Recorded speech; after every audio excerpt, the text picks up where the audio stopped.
Bonjour et bienvenue dans 88 images par seconde, tout de suite les films du mois de septembre. Fourmi, une histoire père-fils très émouvante, avec un côté social pas désagréable et en toile de fond le football. Ça pourrait être n'importe quel autre sport, mais ça fait l'affaire. C'est tiré d'un roman graphique, le casting est chouette, l'histoire est convenue mais sympathique, un bon film à voir en famille, 6 sur 10. Fête de famille.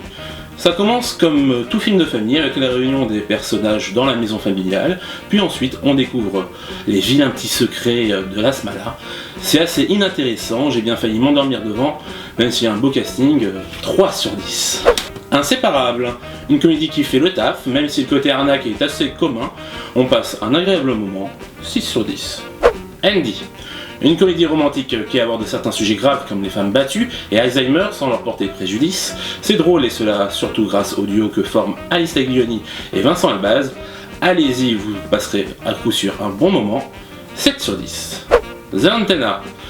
Pas totalement mauvais, ce film fantastique avec une atmosphère plutôt bien posée et une imagerie marquante, mais le rôle du gardien pose nombre de questions.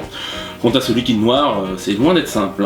En tout cas, il me manque trop de clés de lecture pour l'apprécier à sa juste valeur, donc seulement 4 sur 10. 2 mois.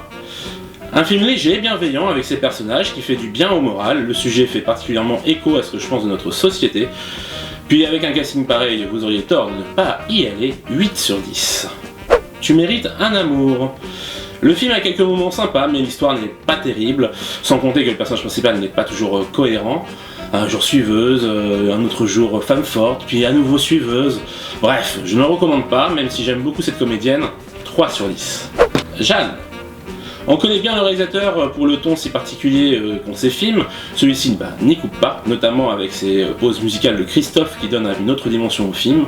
Ici le réalisateur a aussi décidé de laisser de la place au dialogue, le film est très étiré et assez long, 4 sur 10. Music of My Life.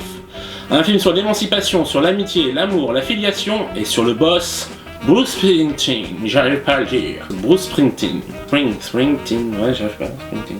Bruce Springsteen.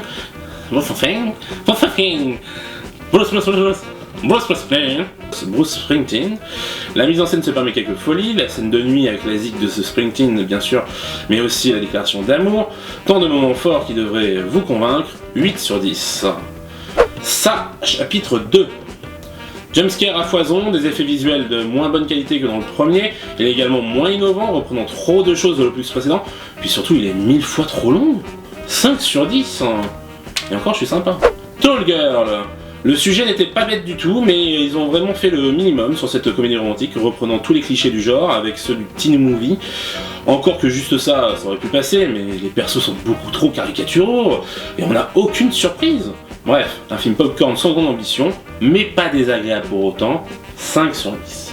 Un jour de pluie à New York. Woody Allen revient avec un film réunissant ses névroses et livre un film romantique et plein de cynisme sur le monde hollywoodien.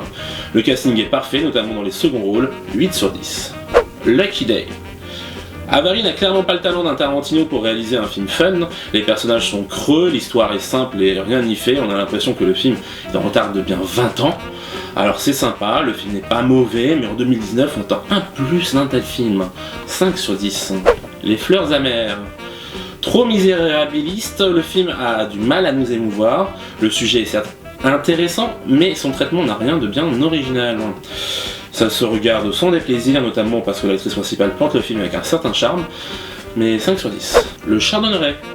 Une mise en scène d'une rare élégance, au casting 4 étoiles qui marquera les esprits à coup sûr.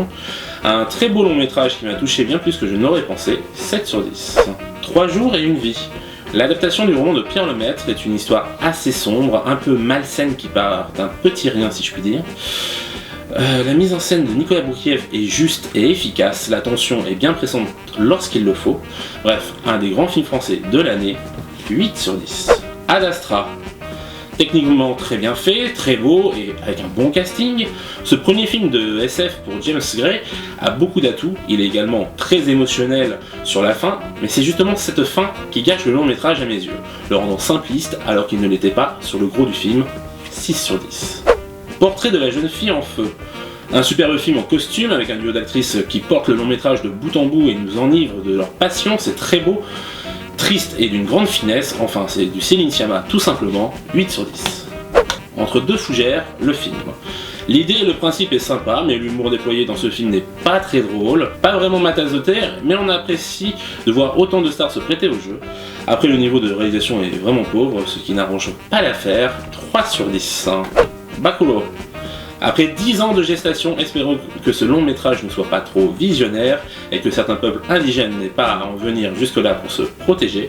Malheureusement, vu la tournure des choses au Brésil, ce film résonne d'autant plus fort au moment de sa sortie que lors de sa conception. Un film politique fort où la violence n'est pas gratuite. 8 sur 10. Au nom de la terre. Un film terrible sur la condition paysanne, mené avec brio par un casting parfait. Cela dit, il souffre de la comparaison avec Petit Paysan, même s'il tient la route. Le message est fort, mais saurez-vous l'entendre? 7 sur 10. Ceux qui travaillent. Un film dur au message fort, porté par l'excellent Olivier Gourmet. Il n'empêche que le long métrage a pas mal de longueur, et il n'est donc pas fait pour tout le monde, mais vu le message qu'il fait passer, ce serait dommage de passer à côté. 6 sur 10. Downton Abbey. Drôle et élégant, fourbe et fin à la fois, bref, exactement ce que j'attendais d'un tel film. Je n'ai jamais vu la série jusqu'à présent, mais je sens que je ne vais pas tarder. 7 sur 10. Rambo Last Blood. Le film de trop. Une sorte de sous-Taken pendant la première heure, comme la plupart des action movies de ces dernières années. Du déjà vu comme finale, c'est dommage pour une saga qui a toujours su se renouveler pour le meilleur et pour le pire.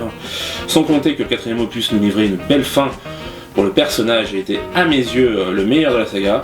Quel gâchis. 3 sur 10. In the Shadow on the Moon.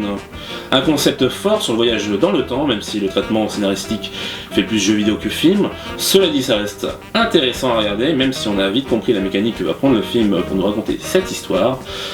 Pour les amateurs de SF et de voyage dans le temps, plus que pour ceux qui veulent un bon polar. 5 sur 10. Voilà, c'est tout pour les films du mois de septembre. Je vous donne rendez-vous le mois prochain.